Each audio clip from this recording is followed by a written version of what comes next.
On the road in Chicago, Williamson has been bothered by a toe sprain but got cleared to play after originally being listed as questionable. Pelicans averaging 53.7 points per game in the paint since his debut. Thomas Satoransky gets a message from Williamson, get it out of here. Later in the first, Pelicans up 7, off and running. J.J. Redick, clank, clank. But here comes Jackson Hayes, long and strong. And J.J. Redick's like, what? What? Can we see that again? Yes, we can. Wow. Pelicans up 9, second quarter. They're up 6. Williamson off the bounce and getting there. And then just too strong. Too strong. 9 of 11. He had 21 points to lead New Orleans. Look at the handles there. Pelicans by 10 at the half. Let's go third quarter. Williamson. Rebound off the Drew Holiday miss. One dribble, back up strong. And then working on Thaddeus Young. Hard to keep him away from the bucket when he gets in the paint like that. And then just determined to get to the bucket. Good ball movement by the Pelicans here leads to another layup for Williamson. That's how it went. Pelicans up 26. Lonzo Ball. This become a thing now, too. These long-distance alley-oops. Pelicans shot 56%. That's because all 11 of Williamson's shots came from inside the paint, and they win at 125 to 119. Let's get back to Jackson Hayes here. Top 15 in dunks this season, maybe top 5 in style points. December 5th against the Suns. Dunks all over Sheck Diallo. You can actually see Diallo's soul leave his body in the replay if you look very carefully. Later that month against the Blazers, Carmelo Anthony loses his assignment. Etuan Moore sets up Hayes for the reverse alley-oop. And then January 6th against the Jazz, Nickeil Alexander-Walker provides the assist as Hayes does it again. Young player to watch there. Whole lot of fun. Bold Play is brought to you by the bold look of Kohler. Moneyball All-Star Weekend for All-Star Damian Lillard now includes a Dame Dolla musical performance Saturday. Same day he's in the three-point shooting contest. So threes, please, is the theme of this highlight with the Spurs in Rip City. Carmelo Anthony, 4 of 7 from 3 for 20 points. Next Blazers possession. Hassan Whiteside to Gary Trent. Hassan Whiteside had 17 points and 23 rebounds. C.J. McCollum and the Blazers extend their lead. They were down when the highlight began. Trevor Ariza, lucky strike there. Blazers up 3. Damian Lillard, you gotta respect it.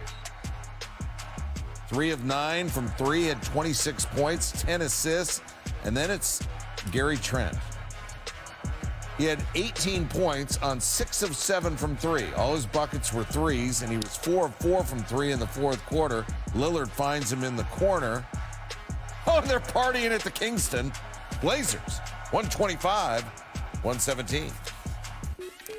NBA trade deadline has passed. This year's version featured 12 total trades, including 9 on deadline day, as the Clippers got Marcus Morris, Heat got Andre Iguodala, and the Wolves got D'Angelo Russell. In total, 42 players traded, the second most on a deadline day since 1987, exceeded only by the 2015 deadline, which saw a total of 43 players traded.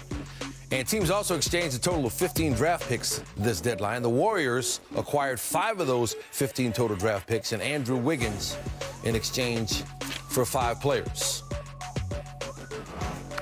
Andre Drummond was on the move. You heard him saying on Wednesday that he wasn't going to worry about it. He was just going to deal with whatever came. There he is with a picture of his son, and his tweet says, "Remember, son, trust no one." Kendrick Perkins back with us on SportsCenter to talk trade deadline winners and losers. Perk, your big winner was the Clippers. Why is that? Because, look, Stan, they won big time, and the Clippers remind me a lot of myself. All right, break it down. Break it down to you. When I don't have a haircut, I'm a dime piece. When I get a haircut, I'm a 11. All right. That's what the Clippers. The Clippers was a dime piece, and when they added Marcus Morris, they became a 11. This guy's shooting over 40% from the 3. averaging almost 20 points a game this year. The only concern that I have about the Clippers is the word sacrifice, but I'm pretty sure Doc Rivers and his coaching staff go get that under control. All right, shout out to your barber for taking you to the next level. Oh, yeah, for sure. Thank you, bro. Appreciate you, man. All right, the Heat were your runner-up in terms of deadline winners. What do you like about what Miami did? I love it. I mean, when you look at this Miami Heat, Pat Riley with him acquiring Andre Iguodala and Jay Crowder without losing Kendrick Nunn and Duncan Robinson and Tyler Hero and even keeping Goran Dragic. We're still having Jimmy Butler and Bam as all-stars under the coach of the great Spoelstra. I love everything about the Miami Heat. Yeah, Pat Riley sees the opportunity. He's not sitting around and waiting. Ooh, he wasn't playing no game. All right, deadline losers, you have the Pistons up top. I think I know why. Well, man, I tell you what, man, the Cavaliers sold the Pistons a used car with a flat tire and got back a Mercedes-Benz, man. The Pistons lost big time in that deal. And I think the Cavs won. And I think, you know, they're going to embrace Andre Drummond with open arms, and I think he need to embrace that opportunity. So, Perk, also in the loser category, your biggest loser, a runner-up, the 76ers. Now, they added Glenn Robinson and Alec Burks. What don't you like about that? Well, in my opinion, I don't think the 76ers should have been looking to trade players. They should have possibly looked to be trading Brett Brown. I think Brett Brown is the problem. It's not the players, because they have, to me, everything that they need over there. It's on Brett Brown to put these guys in position to be successful. So I wasn't sold on that trade by the 76ers today. All right, a couple of teams that didn't make any moves, but you think they're going to be okay, starting with the Lakers. Yeah, the Lakers didn't need to do anything. I know they was looking to pursue Marcus Morris, but giving up Kyle Kuzma and Danny Green was way too much. I think they did a great job with staying pat, staying who they are, and see who's in the free agent market, and see if they could pick up someone. And I think the Boston Celtics did a great job with staying put also. Not going out there and forcing anything and staying put and just weighing their options. What did you think about the D'Angelo Russell deal? Whew, I don't like it. I like it better for Golden State. I think Wiggins, and I tweeted out this 2 weeks ago, I think Wiggins needed to have that type of culture, like a Miami or Golden State culture, accountability, some veterans that was going to take him under his wing and lead the way. Now he's able to go out there and not be the #1 pick, but maybe be a 4th option or a 3rd option and just go out there and play with no pressure. And I think this will be a great fit for him. Yeah, you look at his numbers early in the season. I mean, it seemed like it was all coming together, and maybe that is the right atmosphere. Absolutely. For him to take the next step. All right, Perk. Good having you here, my man. Hey, Stan, always a pleasure. All right, he's a dime piece with a haircut. He's an 11. All right, from a friend of the program to a friend of the devil. It's the Pac-12 Conference of Champions. That means, are we going to get some Bill Walton? No, that right there, that's Bill Walton right there. Is that it? Yeah, I don't know. All right. Oregon with the conference's top football recruiting class. I don't know if I mentioned that. This is Colorado hosting Cal. Deshaun Schwartz with the finish. McKinley Wright flies in, scores down low.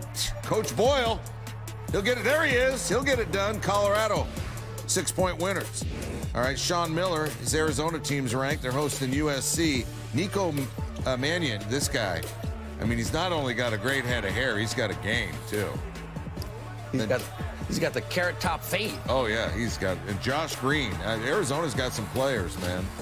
Arizona, 85-80. It's the 400th career win for Coach Miller. Stanford visiting Utah. Stanford has been very good. Tyrell Terry. I mean, it's like Barry says, throw it at the net. Good things happen. No, it doesn't happen. This game went to overtime. That was the final seconds. In overtime, it is all Utes. Jackson Brenchley, Utah, 64-56. All right, here we go. Let's break out the standings right here. Arizona and Colorado stay near the top of the standings with wins on Thursday. Oregon plays Oregon State. Washington State and Washington play this weekend, so that's kind of your in-state rivalries. That's why they did not play on Thursday. As for the other teams, half the conference has a 1% chance or worse of making the NCAA tournament this year. Why the negativity? West Coast bias represent. Still to come on SportsCenter from Los Angeles. Me and Slick here made our picks last week. Thursday, LeBron James and Giannis Antetokounmpo drafted their all-star teams. Who has the edge next week in Chicago? Plus, Connor McDavid added again another amazing goal from the NHL's fastest man. We're going to get some Barry here? Oh, yeah. Okay. All right. And why Dominic Reyes says John Jones better not look past him this weekend. The challenger is in the house when we return.